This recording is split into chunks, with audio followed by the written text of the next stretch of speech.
আসসালামু আলাইকুম, স্বাগত জানাচ্ছি আরটিভির রাতের সংবাদে। আপনাদের সঙ্গে আছি আমি ফারিয়া শারমিন। ভোট নিয়ে যারা বিভ্রান্তি ছড়াবে তারাই গুপ্ত। ১৬ বছর তাদের কোনো আন্দোলন সংগ্রামে দেখা যায়নি, মিলেমিশে ছিল স্বৈরাচারের সাথে।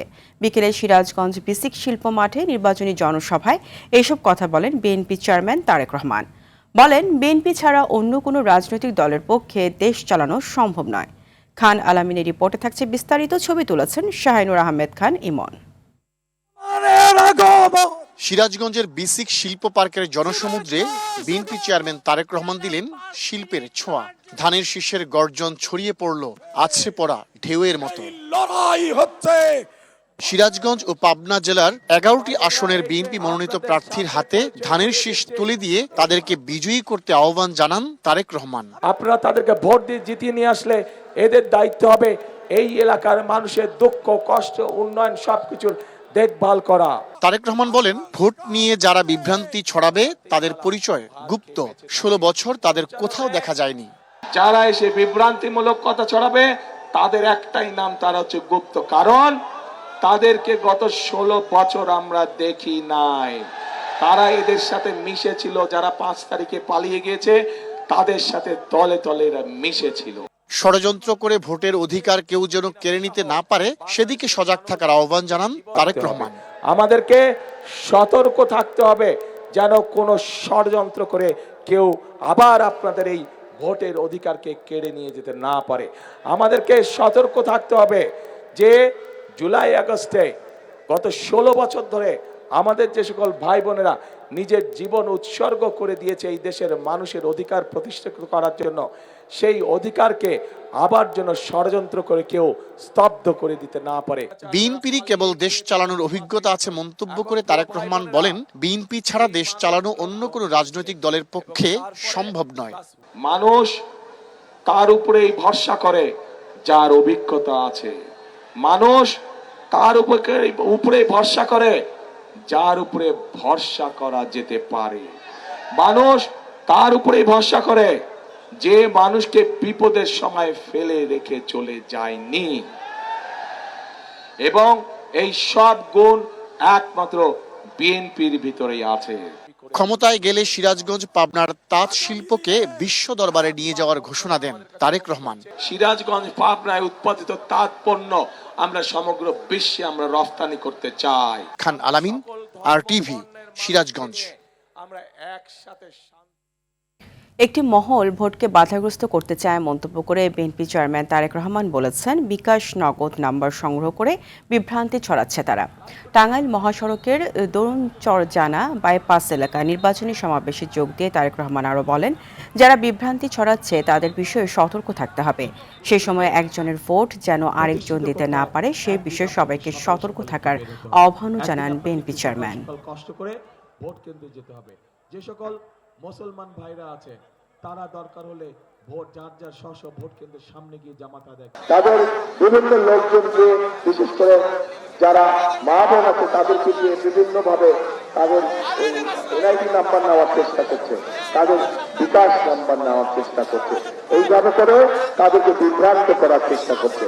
আপনারা যারা মা বোন আজকে এখানে উপস্থিত আছেন, ভাইয়েরা যারা উপস্থিত আছেন, আপনারা আপনাদের ঘরে গিয়ে এরকম যদি কোনো ঘটনা হয়ে থাকে সেই ব্যাপারে মা বোনদেরকে আপনারা সতর্ক করবেন, আপনারা মুরব্বীদেরকে সতর্ক করবেন যে যারা ভোটের আগে এইসব অনৈতিক কাজ করতে পারে তারা যদি সুযোগ পায় কিভাবে তারা দেশকে বিক্রি করে দিবে। এর আগে সকালে নিজ নির্বাচনী আসন বগুড়া ৬-এর নেতাকর্মীদের সঙ্গে মতবিনিময় করেন বিএনপি চেয়ারম্যান তারেক রহমান। শহরের হোটেল নাজ গার্ডেনে বিএনপি ও অঙ্গ সহযোগী সংগঠনের নেতাদের সঙ্গে আলোচনা করেন তিনি। এ সময় এলাকার সমস্যাগুলো তৃণমূলের নেতাদের মুখে শোনেন বিএনপি প্রধান।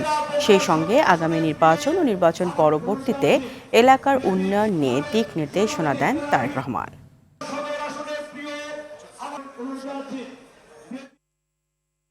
বিএনপি মহাসচিব মির্জা ফখরুল ইসলাম আলমগীর বলেছেন, বিভাজনের রাজনীতিতে বিশ্বাস করে না তার দল। বলেন, হিন্দু সম্প্রদায়ের নিরাপত্তায় প্রয়োজনে শহীদ হতে রাজি আছেন তিনি। এদিকে দলটির স্থায়ী কমিটির সদস্য মির্জা আব্বাস বলেন, বোরকা পরে কেউ ভুয়া ভোট দেওয়ার চেষ্টা করলে তা প্রতিহত করা হবে। এছাড়া ভোট গণনায় দীর্ঘসূত্রতা বিএনপি মেনে নেবে না বলেও জানান তিনি। আরও জানাচ্ছেন বিপুল দেব রায়। শনিবার বিকেলে ঠাকুরগাঁও সদর উপজেলার আকছা ইউনিয়নের বলদাপুকুর গ্রামে নির্বাচনী সভা করেন বিএনপি মহাসচিব মির্জা ফখরুল ইসলাম আলমগীর। বলেন, হিন্দুদের রক্ষায় তিনি প্রয়োজনে প্রথম শহীদ হবেন। সবাই ভোট দিতে পারবে, ভোট দিয়ে ভালো মানুষটাকে, ভালো দলটাকে নির্বাচন করতে পারবে, এরকম একটা আশা মনের মধ্যে যায়। এদেশে ধর্মভিত্তিক রাজনীতিবিদদের কোনো জায়গা দেওয়া হবে না বলেও হুঁশিয়ারি দেন ঠাকুরগাঁও এক আসনের এই প্রার্থী। এটা কি আমাদের ধর্মে বলে? ধর্মে বলে এটা? তাহলে আমরা ওই পথে যাব না। আমাদের মা বোনদের ইজ্জত নষ্ট করছে। সেই পাকিস্তান সেনাবাহিনীর পক্ষে যারা ছিল, ওরা ওই দলটা এখন এসে কিন্তু একবারের জন্য মাপ চায় না। এদিকে ভোটের দিনে জাল ভোটের আশঙ্কা করে তা প্রতিহতের ঘোষণা দিয়েছেন ঢাকা ৮ আসনে বিএনপির প্রার্থী মির্জা আব্বাস। আমরা কোনো অসৎ উদ্দেশ্যে প্রশ্রয় আমরা দেব না। দরকার পড়লে নির্বাচনের আগেই আমরা আন্দোলন গড়ে তুলব। তিনি আরো বলেন, কমিশন ও সরকারে ঘাপটি মেরে বসে থাকা ষড়যন্ত্রকারীরা নির্বাচনকে বানচাল ও বিতর্কিত করতে ভোটের ফলাফল ঘোষণা বিলম্বিত করতে চায়। নির্বাচনের রেজাল্ট দিতে 3 দিন সময় লাগবে। কেন ভাই? 12 ঘন্টার বেশি দেরি করে, তাহলে বুঝতে হবে তাদের ভিতরে অসৎ কোনো উদ্দেশ্য আছে। বিপুল দেবরাই, RTV, ঢাকা। কিছু লোক নিজেরা গুপ্ত থেকে উল্টো অন্যদেরকে গুপ্ত বলছে বলে মন্তব্য করেছেন জামায়াতে ইসলামের আমির ডক্টর শফিকুর রহমান। শনিবার 11 দলীয় জোটের নির্বাচনী জনসভায় অংশ নিয়ে এ কথা বলেন তিনি। এদিন আরও কয়েকটি জনসভায় অংশ নিয়ে ক্ষমতায় গেলে দুর্নীতিমুক্ত একটি মানবিক বাংলাদেশ গড়ার প্রত্যয় ব্যক্ত করেন জামায়াত আমির। আর কোনো আধিপত্যবাদী শক্তি নির্বাচনে হস্তক্ষেপের চেষ্টা করলে জনগণ তা রুখে দেবে বলে হুঁশিয়ারি করেন জোট প্রার্থী ও এনসিপি আহ্বায়ক নাহিদ ইসলাম। জিএম মাহমুদের রিপোর্ট। কয়েকদিন ধরেই কুমিল্লা অঞ্চলে 11 দলীয় জোটের পক্ষে নির্বাচনী প্রচারণা করছেন জামায়াতে আমির ডাক্তার শফিকুর রহমান। শনিবার ছিল এর তৃতীয় ও শেষ দিন। আর আমরা ঘোষণা দিয়েছি দুপুর 12টায় 14 গ্রামে জনসভা করেন জামায়াত আমির। বলেন, ক্ষমতায় গেলে শিশু থেকে বৃদ্ধ সবার ন্যায় বিচার নিশ্চিত করা হবে, গঠন করা হবে জনগণের সেবার সরকার। আমরা আর কোনো আধিপত্যবাদকে মানব না, আমরা আর কোনো ফ্যাসিবাদ দেখতে চাই না, আমরা আর কোনো দুর্নীতিগ্রস্ত সরকার এই দেশে দেখতে চাই না। আমরা একটি মানবিক বাংলাদেশ দেখতে চাই। এ জনসভায় যোগ দিয়ে ক্ষমতায় এলে জুলাই গণহত্যা ও হাদি হত্যার বিচার করার অঙ্গীকার ব্যক্ত করেন জাতীয় নাগরিক পার্টি এনসিপির আহ্বায়ক ও জোট সমর্থিত প্রার্থী নাহিদ ইসলাম।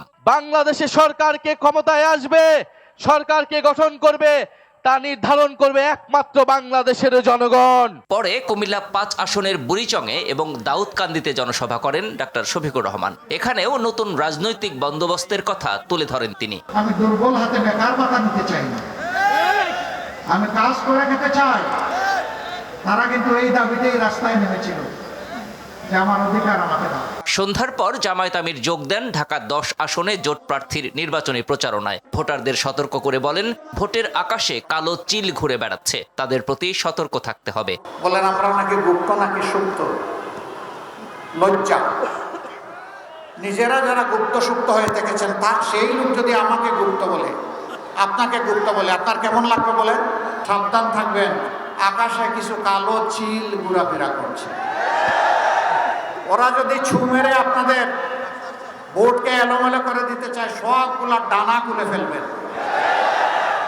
অন্যদিকে ময়মনসিংহের ভালুকায় জামায়াত আয়োজিত মার্চ ফর দাঁড়িপাল্লা অনুষ্ঠানে অংশ নেন এনসিপির মুখপাত্র আসিফ মাহমুদ সজীব ভুইয়া। বলেন, বিএনপি যদি আওয়ামী লীগকে পুনর্বাসন করতে চায় তাহলে তারা আবারও বিপদে পড়বে। আপনারা আওয়ামী লীগকে, শেখ হাসিনাকে ফিরিয়ে আনার বিষয়ে পজিটিভ বক্তব্য দিচ্ছেন। GM Mahmud, RTV, Dhaka. নির্বাচনে দায়িত্ব পালনকালে প্রাণঘাতী বা মারণাস্ত্র ব্যবহার করবে না বর্ডার গার্ড বাংলাদেশ বিজিবি। রাজধানী মিরপুরে সুইমিং কমপ্লেক্সে স্থাপিত বেইজ ক্যাম্পে ঢাকা ও আশপাশের জেলার আইনশৃঙ্খলা পরিস্থিতি নিয়ন্ত্রণে বিজিবির প্রস্তুতি ও পরিকল্পনা নিয়ে ব্রিফিংয়ে sector commander colonel SM Abul Hasan কথা বলেন। এর আগে প্রস্তুতি মহড়া অনুষ্ঠিত হয়। এবার নির্বাচন ও গণভোটের নিরাপত্তায় সারা দেশে 37,000-এরও বেশি বিজিবি সদস্য মোতায়েন থাকবে।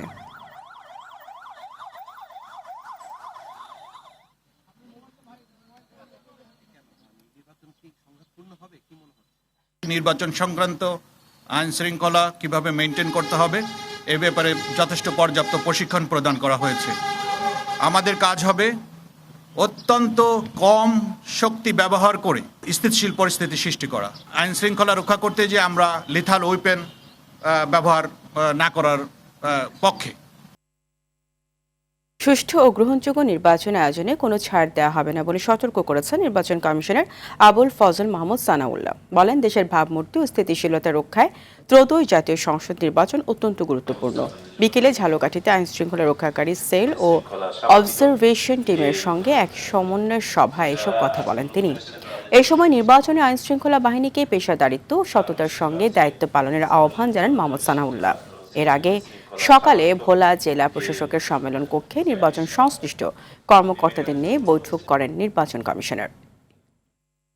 যদি কেউ নিজের ইচ্ছা অনিচ্ছা পছন্দ অপছন্দের ঊর্ধ্বে উঠতে না পারেন এবং নিরপেক্ষতা ভঙ্গ করেন বলে প্রমাণিত হয়, তাহলে নির্বাচন কমিশন খুব কঠিন হবে। অটোমেটিক্যালি আপনি নিরপেক্ষ হবেন। স্বচ্ছতার সাথে নিরপেক্ষতার সাথে দায়িত্ব পালন করতে হবে। এবারে জাতীয় সংসদ নির্বাচনে তরুণ প্রার্থীর সংখ্যা বেড়েছে উল্লেখযোগ্য হারে। তাদের 1/3 বেশি তরুণ।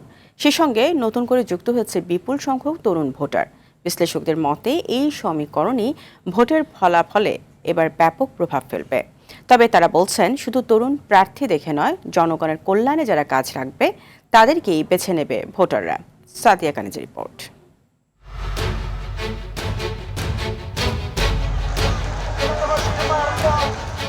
ভোটের মাঠে এবার আলোচনার তুঙ্গে তরুণ প্রার্থীদের অংশগ্রহণ, প্রচারেও তাদের সরব উপস্থিতি। এবারের ত্রয়োদশ জাতীয় সংসদ নির্বাচনে তরুণ প্রার্থীর সংখ্যা 34.03%। এর আগে সর্বশেষ প্রতিদ্বন্দ্বিতামূলক নির্বাচন 2008-এ এর সংখ্যা ছিল প্রায় 24%। সে হিসেবে এবার তরুণ প্রার্থী বেড়েছে প্রায় 10%। এবার প্রতিদ্বন্দ্বিতা করা 1981 জন প্রার্থীর মধ্যে 637 জনই তরুণ। মধ্যবয়সী ও প্রবীণ প্রার্থীর সংখ্যা 1235 জন, যা প্রায় 66%। তরুণ প্রার্থীর সংখ্যা বাড়ানোর পেছনে ভূমিকা রেখেছে নতুন রাজনৈতিক দলগুলোর অংশগ্রহণ। তাদের বেশিরভাগ প্রার্থীই তরুণ। এনসিপির 32 জন প্রার্থীর মধ্যে 31 জনই তরুণ। গণ অধিকার পরিষদের 90 প্রার্থীর মধ্যে তরুণ 71 জন। তবে পুরনো দলগুলো সে পথে হাঁটেননি। বিএনপির 288 প্রার্থীর মধ্যে তরুণ মাত্র 18 জন। জামায়াতে ইসলামীর 224 প্রার্থীর মধ্যে তরুণ 49 জন। জাতীয় পার্টি ও ইসলামী আন্দোলনও তুলনামূলকভাবে কম তরুণ প্রার্থী দিয়েছে। শুধু প্রার্থী নয়, ভোটার তালিকাতেও বেড়েছে তারুণ্যের উপস্থিতি। কমিশনের তালিকা অনুযায়ী এবার মোট ভোটার 12,77,00,000। এর মধ্যে 2008 সালের পর নতুন যুক্ত হয়েছেন 4,66,00,000 তরুণ ভোটার। আমার দিক থেকে বলতে গেলে যারা দেশের জন্য কাজ করবে, সেবা করবে, আমাদের সেফটিটা দেখবে, অবশ্যই আমরা তাদেরকে চুজ করব। আমরা ইয়াং আর চাচ্ছি যে আমাদের দেশ যে সামনে যে পরিচালনা করবে সে অবশ্যই যদি ইয়াং হয় তাহলে আমাদের আর কি ভালো হয়।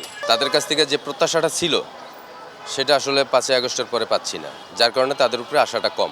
ইয়াংদের পাশে দাঁড়ান, ইয়াংদেরকে ভোট দেন, সাপোর্ট করেন, ইনশাআল্লাহ ইয়াংরা কিছু দেশের জন্য কিছু করবে।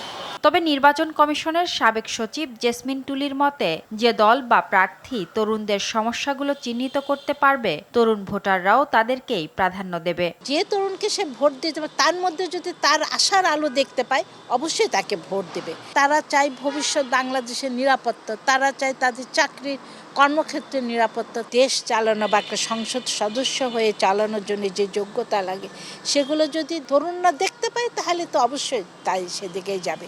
কিন্তু না দেখতে পেলে তারা যেখানে দেখতে পাবে সেদিকেই যাবে। নতুন এই সমীকরণ শেষ পর্যন্ত কতটা প্রভাব ফেলতে পারবে তার উত্তর মিলবে ভোটের দিন। সাদিয়া কানিজ, RTV, ঢাকা। রাজধানীর ইন্টারন্যাশনাল কনভেনশন সিটি বসুন্ধরায় শেষ হলো 4 দিন ব্যাপী 18তম আন্তর্জাতিক প্লাস্টিক মেলা। মেলায় প্লাস্টিক, প্রিন্টিং ও প্যাকেজিং শিল্পের প্রযুক্তি উদ্ভাবন তুলে ধরেন উদ্যোক্তারা। মুক্তবাজার অর্থনীতিতে টিকে থাকতে প্লাস্টিক ইন্ডাস্ট্রিয়াল সিটি বাস্তবায়ন, দক্ষ জনশক্তি করে তুলতে সবাইকে এগিয়ে আসার আহ্বান জানান ইন্টারন্যাশনাল চেম্বার অফ কমার্সের সভাপতি মাহবুবুর রহমান। দেশে প্রতি বছর প্রায় 30 থেকে 35 লাখ টন প্লাস্টিক বর্জ্য উৎপন্ন হয়। এসব বর্জ্যকে রিসাইকেলিংয়ের মাধ্যমে অর্থনৈতিক সম্পদে রূপান্তর করা সম্ভব বলে মনে করেন সার্ক চেম্বারের সভাপতি ও এফবিসিসিআর সাবেক সভাপতি জসিমউদ্দিন।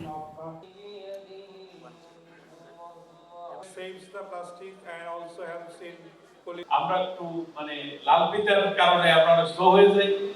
আমরা যারা পলিসি লেভেলে কাজ করেন, যারা স্টেক হোল্ডার, তাদের সাথে কনসাল্ট না করে অনেক পলিসি বানায় ফেলেন এবং আমাদের যে সকল বিশেষ করে আমাদের এনবিআর রিলেটেড যে সকল জায়গায় দেখা যায় যে আমাদের সাথে আলাপ আলোচনা করেন ঠিকই, কিন্তু এগুলি ইমপ্লিমেন্ট হয় না। ইস্পাহানি ৩৭তম জাতীয় টিম ব্রিজ চ্যাম্পিয়নশিপের পুরস্কার বিতরণী ও সমাপন অনুষ্ঠান অনুষ্ঠিত হয়েছে।